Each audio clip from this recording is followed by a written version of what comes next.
Namaskar, this is Nirja, and you are listening to Travel World Online. News highlights of the day. The all-new AER opens at Four Seasons Hotel Mumbai. Akasha Air celebrates good health with its International Yoga Day meal at Cafe Akasha. G20 Tourism Working Group, Tourism Ministers meet in Goa on 19th June. More tourists flock to Himachal's offbeat destinations. Safe tourism destination project planned at Pathankyam Waterfalls in Kozhikode. Youth tourism clubs to serve as guides at prominent tourist spots in Uttar Pradesh. Now, news and details. Four Seasons Hotel Mumbai has long served as a preferred destination for luxury travelers. The crowning glory of this towering edifice is the iconic AER, counted among the best bars in the world with fabulous cocktails, impeccable service, chic ambience, and panoramic views. AER reopens this weekend after a year of complete renovations, presenting a thrilling transformation. A fresh and exciting beverage menu by renowned mixologist Alexander Rinu, also known as Alex, who takes on the mantle of beverage manager, is designed to delight the discerning drinker, while the bar's refined interiors make the perfect setting for lingering gazes at glorious views of South Mumbai's skyline and glorious sunsets. One of the most anticipated openings of the year, AER has now opened its doors in an exciting iteration as a yacht club invigorated by a new team and a novel approach to food and beverages. Hallmarked by an alluring melange of modernity underscored by time-tested traditionalism, architect Philip Pond has reimagined the space into a contemporary bar with a nautical undertone. The people-centric design places the essential touch points of service at the heart of its design, with an ergonomic layout that unfolds as a symmetrical dialogue between those points of service, the warm, welcoming air of the bartender and hostess, and the gathering spaces fashioned around the central bar that can be accessed from all four sides. AER's revamped menu serves as a gastronomic voyage for gourmands and a masterclass in culinary artistry. The beverage menu is an ode to its nautical ethos and thoughtfully curated as a sensory voyage through the changing patterns of the weather, says Alex. The serene clarity of the tranquil clear skies cocktail lineup gives way to the brooding intensity of the thunderheads, an assortment of bold spirits and alcohol-forward mixtures. On a sunny day, guests can immerse their senses in the whimsical frothiness of cumulus, featuring frothy concoctions, or step into a monsoon reverie with rejuvenating carbonated beverages, along with well-balanced, non-alcoholic cocktails to ensure that every guest enjoys the skilled craftsmanship. AER offers an extensive menu featuring handcrafted cocktails, delicious small and large plates featuring cuisines from all over the world, and a vast selection of beers, wines and spirits. The delectable menu is inspired by cuisines of the coasts and is sure to delight the discerning diner. It includes an extensive vegan and vegetarian selection. The conventional lexicon of Art Deco speaks a modern language of design, from the rhythm of the latticework punctuated with arches to the smooth stone paneling running sinuously along the counters. The nautical mood reigns supreme, however not every fixture replicates a ship, it is instead the ambience that whisks one away to a quintessential yacht club. The focal point of the space, undoubtedly, leverages its status as the highest rooftop bar of the city with a retractable Wimbledon-style rain roof that offers patrons the chance to feast upon the unparalleled panorama of the cerulean sea through the monsoon. Speaking of the new opening, General Manager Sunil Naran shares, "Everyone who visits us asks about AER. It is the most eagerly anticipated opening for guests of the Four Seasons Hotel Mumbai." The hotel's commitment to providing guests with innovative and personalized experiences sets it apart, and with AER we look forward to scripting a new chapter in the legacy of this cocktail capital that we call home. Starting 18th June, AER will be operational 7 days a week from 5:30 p.m. to 1:30 a.m. Tables will be available on reservation only in 3 seatings from 5 p.m. to 7:15 p.m., 7:30 p.m. to 9:45 p.m., and 10 p.m. onwards. Cafe Akasha, Akasha Air's onboard meal service, has introduced a nutrition-packed special meal to celebrate International Yoga Day in June.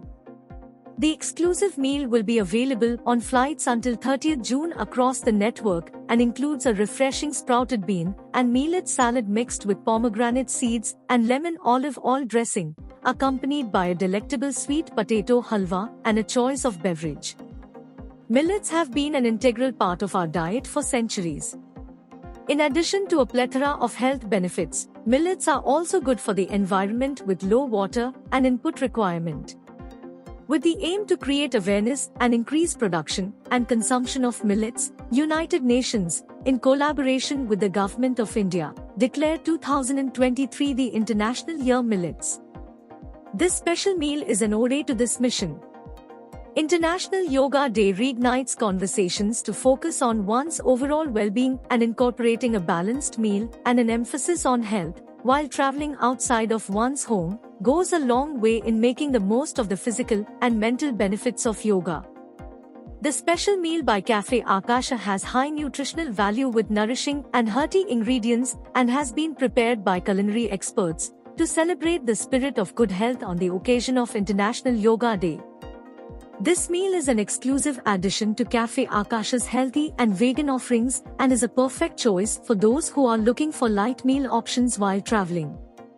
Since the launch of operations in August 2021, Akasha Air has introduced specially curated meal options that are inspired by regional specialties associated with celebrations during popular festivals and special occasions like Ganesh Chaturthi, Dashehra, Diwali, Christmas, Makar Sankranti, Valentine's Day, Holi, Eid al-Fitr, and Mother's Day.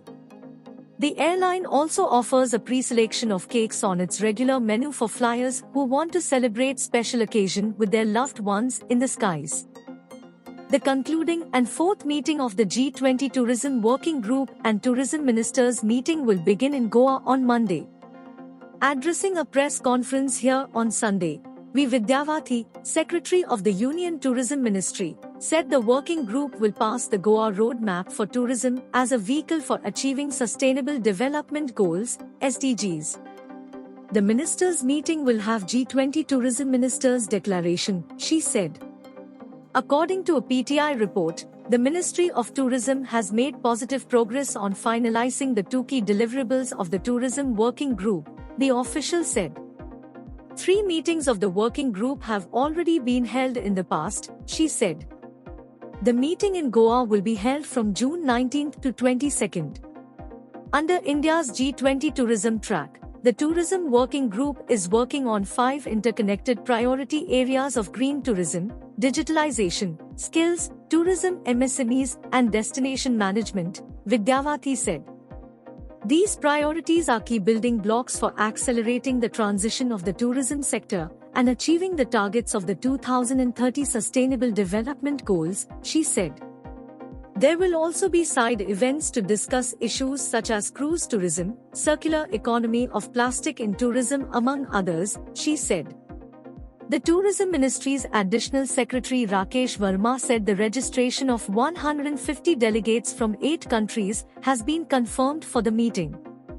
There will be bilateral meetings during the event, including one between India and the US, he said. In the concluding meeting, G20 member nations, invited countries, and international organizations will welcome and endorse the nearly finalized versions of both the documents Goa Roadmap and Tourism Ministers' Declaration, the official said. The G20 Working Group meeting and Tourism Ministers meeting in Goa aims to strengthen economic growth, preserve cultural heritage, and promote sustainable development of the region, he said. The Ministry of Tourism is committed to creating a lasting legacy from India's G20 presidency by harnessing the potential of tourism in achieving the SDGs, Verma said. With tourism picking up pace across the state, countryside destinations and homestays have fast emerged as a favored choice for those making a beeline for the hills this year. As per a report published in the Hindustan Times, more than 10,000 vehicles entered Himachal through the Parvanu border on Saturday, most of which were headed to homestays in Mashobra, Kufri, Fagu, Narkanda, Teog, Kotgad, Kotkhai and Rohru, essentially looking beyond Shimla, the erstwhile tourist favorite. Homestays in and around Kinnaur, Nagar near Kullu, Manali and Parvati Valley have also attracted visitors in droves this year. Approximately 72 lakh tourists have visited the state till May end, according to the figures of the State Tourism Department.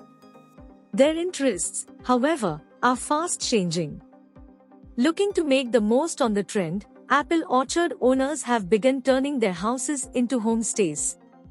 My homestay is packed to full capacity. I am getting more and more queries every day, says Atul Mehta, the owner of Deodar Cottage in Kotgarh, known for its apple production, a fruit introduced to the region in 1916 by an American missionary Samuel Evan Stokes. Having launched his homestay a few years ago, Mehta turned his house at the orchards into a homestay that has now gained traction. Tourist footfall has increased in recent years at such homestays, given that they provide visitors a slight insight into the local life. We converted our house into a homestay 5 years ago, and we have offered local Kinnori cuisines in the homestay, Kalpana Negi, in Kalpa.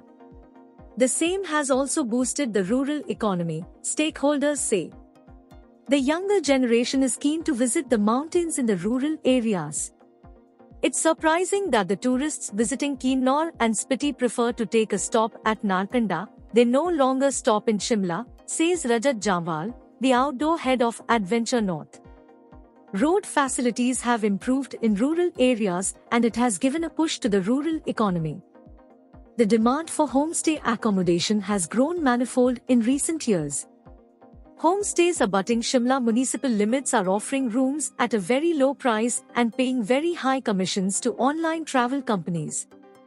The hotels are hardly having 40 to 50% occupancy, that too on heavily discounted tariffs, Himachal Pradesh Tourism Stakeholders Association President Mohinder Seth said. Such has been a spurt that hoteliers admit being hit. Homestay units are being run by non-professionals. The kind of discounts they are giving creates unhealthy competition, which on the one hand hits the hotel industry and affects the government exchequer. There is no hotel that is not paying GST, but these homestay units are hardly paying any taxes, Seth said, adding that there is a need to add more tourist attractions in Shimla to draw the tourists back. The remote Pangi Valley, which borders Jammu and Kashmir and is home to the Pangwala tribe and runs parallel to the Pir Panjal range with the Chenab River meandering through a deep and narrow gorge, has also gained popularity among backpackers and adventure tourists. Its potential, however, is yet to be tapped amid infrastructural deficiencies. As per the report, there are more than 20 homestays registered in the remote valley. In comparison, there are more than 800 registered homestays in Lahul and Spiti districts, a spurt attributed to the opening of the Rohtang Tunnel in 2020. Addressing the growing popularity, Chief Minister Sukhwinder Singh Sukhu said the state government plans to actively consider framing with the support of about 50 rural families. The Kodanchari Grama Panchayat is planning to implement a safe tourism destination project at Pathankyam, a prominent ecotourism spot in Kozhikode district where about 20 young tourists have drowned within the last 10 years. The project, to be proposed under the state government's Destination Challenge scheme, is expected to cost 2 crore rupees as per a report published in The Hindu.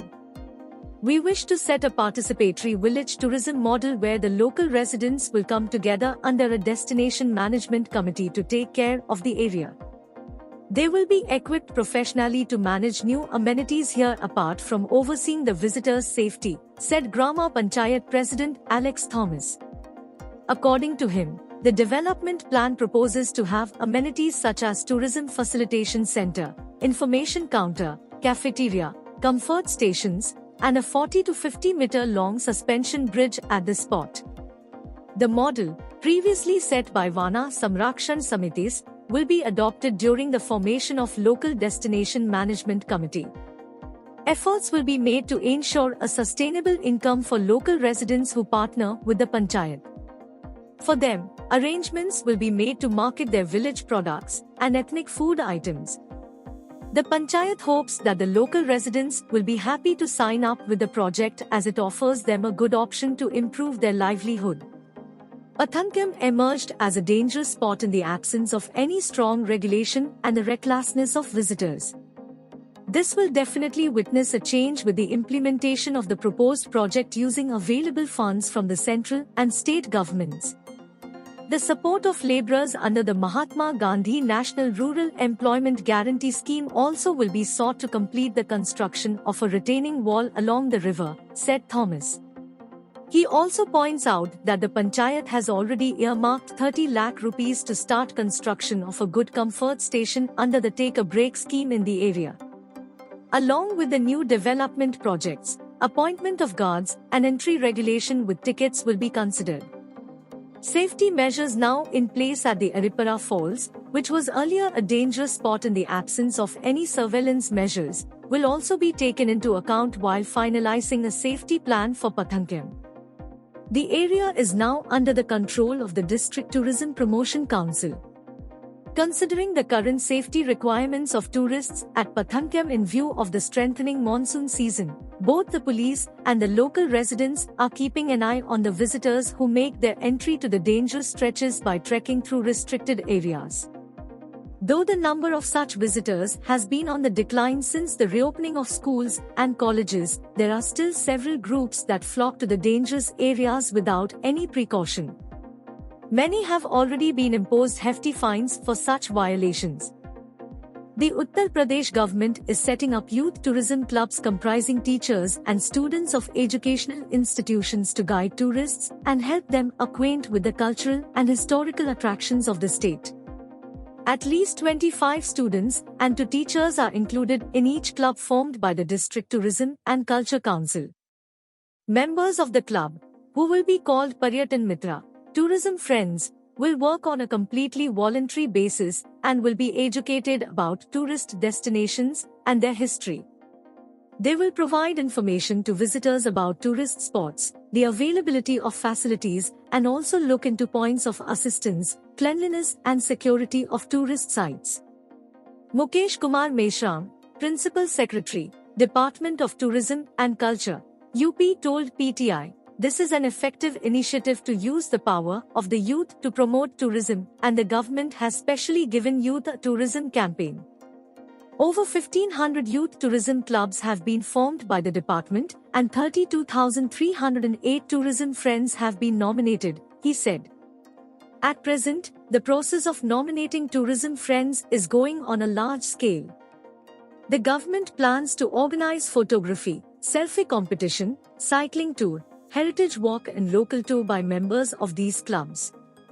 Apart from this, activities like essay writing, quiz, painting, poster making, acting, theatrical adaptation, debate, awareness campaign, discussion, community contact, cultural programs, etc. will also be conducted. Paryatan Mitras will be posted at tourist destinations near them to help tourists visiting the state. Asked whether the government has made a budget provision for these clubs, he said under the Up Tourism Policy 2022, government intermediate colleges, government degree colleges, Navodaya Vidyalayas, Kendriya Vidyalayas, Shramik government educational institutions like Atal schools, Kasturba Gandhi Vidyalaya etc. will be provided financial assistance of 10,000 rupees for conducting youth tourism activities. Assistance will be given only once in a year to educational institutions. Rohit Singh, a Class 12 student and tourism friend of Gorakhpur's Piprauli Development Block, told PTI that in order to guide tourists, he is reading about the historical and mythological places of his district in a systematic way so that he can explain them better to tourists. Uttar Pradesh has many tourist attractions including those related to religion. While the Ram temple being built in Ayodhya is expected to attract large number of tourists, Mathura, the birthplace of Lord Krishna, is among the go-to destinations of tourists besides the Kashi Vishwanath corridor in Varanasi district.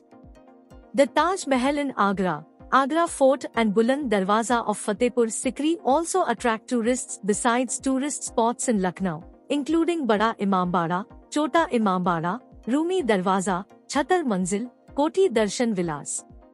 Prayagraj is also a prominent pilgrimage site because of the Sangam, Ganga, Yamuna and Saraswati. The Kumbh and Mahakumbh in the district are also a major center of faith for devotees. The state also boasts of some majestic forts like Kalinjar Fort, Jhansi Fort and Barua Sagar Fort in Bundelkhand and Chunar Fort of Mirzapur. For the followers of Buddhism, Siddharthanagar, the birthplace of Gautam Buddha, Kushinagar, the place of his nirvana, and Sarnath, the place of preaching, holds much importance. That's all in Bulletin. For the latest updates, keep listening to Travel World Online Radio with you always. Kabhi bhi, kahi bhi.